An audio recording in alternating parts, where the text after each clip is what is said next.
Hello viewers, আপনাদের আজকে একটা সুন্দর আদর্শ পিতা এবং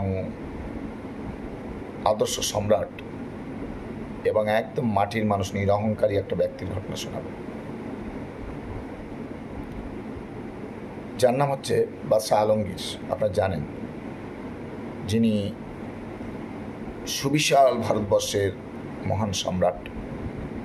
দুর্ভাগ্যবশত আমাদের ভারতবর্ষের ইতিহাসে তাকে খুব ছোট করে দেখানো হয়, কিন্তু তার মতো মহান সম্রাট এই ভারতবর্ষে খুবই কম ছিল।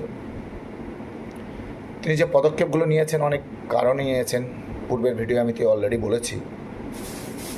আজকে তার একটা ঘটনা যেটা শোনাবো, মানে এমন বাদশাহ, বুঝতে পারছেন, বাদশাহ বেগম ঝমঝমাঝম সোনার শিশু ভাই, বাদশাহ হলো সুতোর মজুর, এমন শুনি নাই তো। এরকম বাদশাহ যিনি সুতোর মজুর এবং রাজকোষ থেকে কোনো টাকা নিতেন না, পারিশ্রমিক নিতেন না, নিজে যেটা মেহনত করে রোজগার করতেন সেটাই দিয়ে সংসার চালাতেন।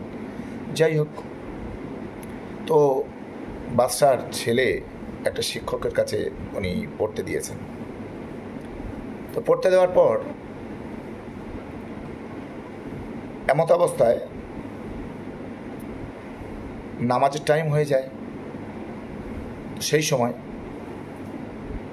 শিক্ষক ছাত্রকে এক পট জল বা পানি দিতে বলে।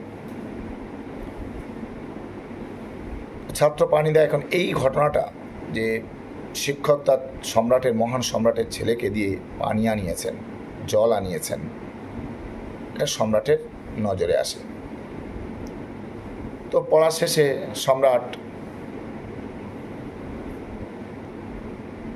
শিক্ষককে ডাকলেন এবং শিক্ষকও জিনিসটা খেয়াল করলেন যে সম্রাট এটা দেখেছেন। ফলে সম্রাট যখন তাকে ডাকছেন, শিক্ষকের ভিতরে একটা আতঙ্ক তৈরি হয়েছে, না জানি আজকে হয়তো তাকে গর্দান দেবে বা ফাঁসি দেবে বা মৃত্যুদণ্ড দেবে, কারণ সম্রাটের ছেলেকে দিয়ে জল আনিয়েছে, এরকম একটা ব্যাপার। তো সম্রাট তাকে ডেকে বললেন যে আমি তো আমার ছেলেকে আপনার কাছে পড়তে দিয়েছি, কিন্তু আমার মনে হচ্ছে না আমার ছেলে আপনার কাছে সঠিক শিক্ষা পাচ্ছে। কি শেখাচ্ছেন আমার ছেলেকে? শিক্ষক তখন বললেন, যা পানা আমি তো ঠিকঠাকই পড়াচ্ছি সব কিছু। না, শুধু পড়ালে হবে, তার মধ্যে আরও অনেক কিছু আদর্শবোধ সেটা কিন্তু সে তৈরি হয়নি। আপনি ছেলেকে দিয়ে পানি আনালেন, জল আনালেন, কিন্তু সেই জলটা দিয়ে আপনার পাটা কেন ধুয়ে নিলেন না? তবেই তো আমি বুঝতাম যে আমার ছেলে সঠিক শিক্ষা পাচ্ছে। তাহলে ভাবুন, যে মহান সম্রাট, তার কেমন ব্যক্তিত্ব ছিল, কেমন আদর্শ ছিল।